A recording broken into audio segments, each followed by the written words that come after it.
Hai, Assalamualaikum. Jumpa lagi di channel pengacara santuy. Bukan siapa-siapa, hanya lawyer Deso. Ya, di video kali ini kita akan membahas tentang buku nikah ataupun juga akta nikah. Nah, teman-teman yang sudah menikah dan pernikahannya sudah dicatatkan di kantor urusan agama bagi yang beragama Islam atau di kantor catatan sipil bagi yang beragama selain Islam, tentu akan mendapatkan yang namanya buku nikah atau akta nikah. Nah, tapi sudahkah kita meneliti, mencermati data identitas kita yang tercantum di dalam buku nikah atau di dalam akta nikah itu sesuai dengan kartu identitas kita yang lain, misalkan dengan KTP, kartu keluarga, ataupun juga misalkan akta kelahiran. Karena begini teman-teman, data identitas yang tercantum di dalam buku nikah atau di dalam akta nikah itu harus sesuai, harus sama persis dengan yang tertulis di dalam kartu identitas kita yang lainnya. Karena akan sedikit banyak ada dampaknya, ada kendalanya, bahkan terjadi permasalahan ketika kita memerlukan buku nikah tersebut. Misalkan contoh kecilnya untuk keperluan jual beli tanah ataupun juga properti. Apalagi kalau misalkan untuk membuat AJB ya, itu pasti kita akan ditanya buku nikahnya mana kalau sudah menikah. Nanti akan dicek data identitas kita sudah sesuai atau belum.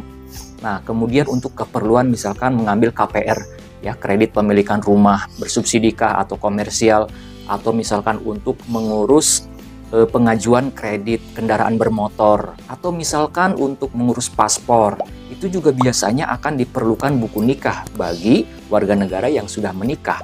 Nah, kalau misalkan ada perbedaan data identitas kita yang ada di buku nikah dengan yang di misalkan KTP, KK, dan lain sebagainya, itu sedikit banyak akan dipertanyakan oleh pihak-pihak terkait. Dan apalagi kalau di dalam ranah peradilan, di dalam ranah persidangan, nama ataupun identitas itu harus sama dengan kartu identitas kita yang lainnya.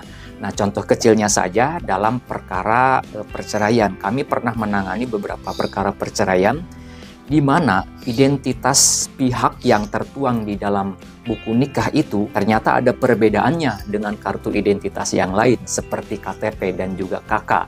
Nah, oleh karena itu kalau di dalam pengadilan, dalam suatu persidangan, kalau misalkan di dalam buku nikahnya itu berbeda namanya, maka kita biasanya menggunakan alias.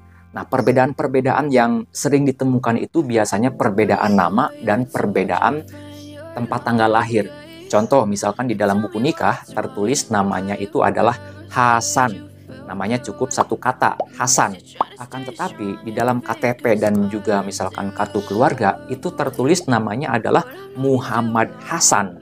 Jadi ada dua suku kata. Nah, ini juga merupakan suatu perbedaan, di mana apabila kita memiliki suatu permasalahan hukum, diperlukan buku nikah, maka cantumkan di dalam dokumen hukum di persidangan tersebut namanya dengan menggunakan alias.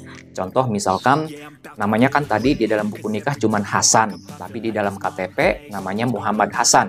Maka gunakan kata alias, contohnya adalah Muhammad Hasan alias Hasan bin siapa. Nah, itu gunakan kata alias. Nah, selain itu kami juga sering menemukan perbedaan huruf dalam penulisan nama.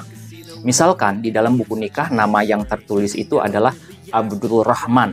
Nah, Abdul Rahmannya ini memakai huruf CH, Abdul Rachman. Nah, Rahmannya ini menggunakan huruf CH, ya, Rachman, Abdul Rahman. Tetapi di dalam KTP tertulisnya Rahmannya tidak pakai C, tapi langsung Abdul Rahman, tidak pakai C. Nah, itu juga perbedaan yang bisa dipertanyakan juga, yang bisa berakibat fatal kalau di dalam lembaga pengadilan biasanya. Oleh karena itu, kalau misalkan ada perbedaan seperti itu, kami juga biasanya tetap menggunakan alias. Contohnya misalkan Abdul Rahman alias Abdul Rahman, pakai CH, Abdul Rachman. Nah, penulisannya seperti itu. Kemudian, selain itu perbedaan tanggal lahir juga ini sering kami temukan. Bahkan kami beberapa kali pernah diminta oleh hakim untuk menghadirkan ataupun juga melampirkan bukti-bukti tambahan seperti akta kelahiran, kemudian KK, dan juga ijazah terakhir.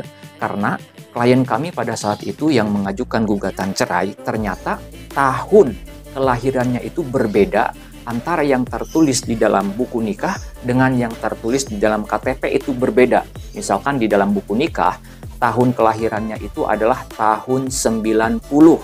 Tapi yang tertulis di dalam KTP, tahun kelahirannya itu adalah tahun 1988. Nah, karena tahun kelahirannya berbeda, ini juga dipermasalahkan oleh hakim. Sehingga kami diminta untuk mengajukan bukti tambahan terkait dengan data identitas klien kami. Ya, diantaranya harus melampirkan akta kelahiran, kemudian kartu keluarga, dan juga ijazah terakhir. Nah, itu jadi kalau di dalam lembaga pengadilan, pencantuman atau penulisan identitas pihak atau para pihak itu jangankan salah kata, salah huruf saja itu bisa dipermasalahkan dan bisa saja berakibat fatal terhadap gugatan yang sedang diajukan. Nah, oleh karena itu sangat penting sekali bagi kita agar dalam mencantumkan data identitas kita itu dalam satu dokumen dengan dokumen yang lainnya harus sama persis. Jangan sampai berbeda, baik itu nama dari segi suku kata ataupun juga dari segi huruf penulisannya ya, ataupun dari sisi data yang lainnya, misalkan tempat tanggal lahir dan lain sebagainya. Itu harus diperhatikan teman-teman ya, jangan sampai di kemudian hari ketika kita misalkan membutuhkan buku nikah dalam suatu keperluan, ternyata ada perbedaan. Penulisan nama, penulisan tempat tanggal lahir, dan lain sebagainya berbeda dengan identitas yang lain, maka sedikit banyak akan ada saja kendalanya. Nah, itu ya teman-teman semuanya. Jadi pastikan data identitas kita itu antara satu dokumen dengan dokumen yang lainnya harus sama persis. Mudah-mudahan ini bisa menambah wawasan bagi kita semua. Apabila video ini ada gunanya, channel ini ada manfaatnya, mohon keikhlasan dari pemirsa YouTube semua untuk subscribe ke channel Pengacara Santuy Official. Bukan siapa-siapa, hanya lawyer Deso. Sampai jumpa di video-video selanjutnya. Assalamualaikum warahmatullahi wabarakatuh.